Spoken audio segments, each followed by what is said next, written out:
Une fausse croyance dit que si l'on magasine soi-même son assurance vie et qu'on s'arme du bottin téléphonique pour contacter toutes les compagnies d'assurance afin de trouver le meilleur prix sur le marché, nous allons payer moins cher que si l'on fait appel à un courtier. Mais évidemment, c'est complètement faux. Vous n'avez pas à rémunérer le courtier comme c'est le cas par exemple avec les courtiers immobiliers qui prennent un pourcentage de la vente de votre propriété. Alors ce n'est pas la peine de faire le magasinage par vous-même.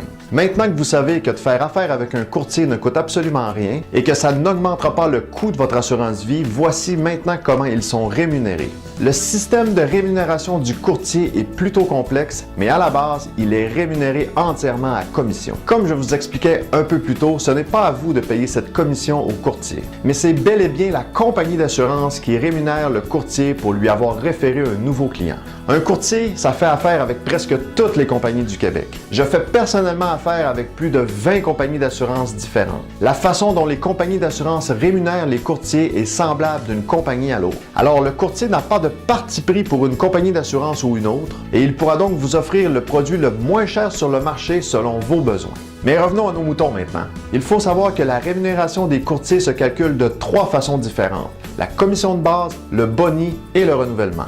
La commission de base se calcule selon la prime annuelle que le client paie à chaque année. Par exemple, si vous achetez une police d'assurance et qu'elle vous coûte 1 000 $ par année, le courtier va toucher une commission de base qui se situe généralement entre 35 et 60 % selon le produit vendu. Prenons par exemple que le produit vendu donne une rémunération de base de 50 %. Le courtier va donc recevoir de la compagnie d'assurance 500 $ en commission de base. Voyons maintenant comment se calcule le boni. Ce boni est calculé en fonction de la commission de base. Chaque courtier négocie son propre boni avec son agent général. Un agent général est un intermédiaire facilitant la relation d'affaires entre les courtiers et les compagnies d'assurance. Un boni peut représenter entre 100 et 200 % de la commission de base. Plus le courtier vend de polices d'assurance et plus son boni sera élevé. Admettons que le courtier négocie un boni de 150 % avec son agent général, alors sa commission totale se calculera de cette façon. 500 $ de la commission de base plus 150 % de cette même commission de base, ce qui égale 750 $.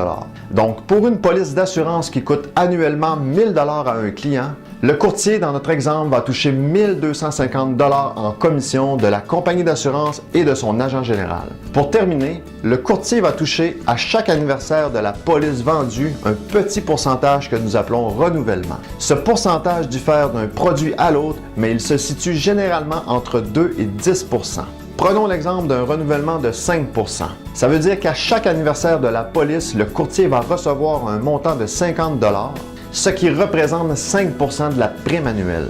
Si vous trouvez que c'est payant d'être un courtier d'assurance, eh bien vous avez raison.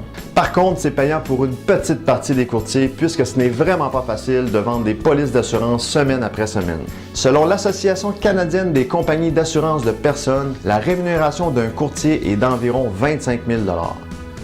Pour rencontrer un professionnel de votre région, remplissez simplement une demande de soumission en ligne dès maintenant.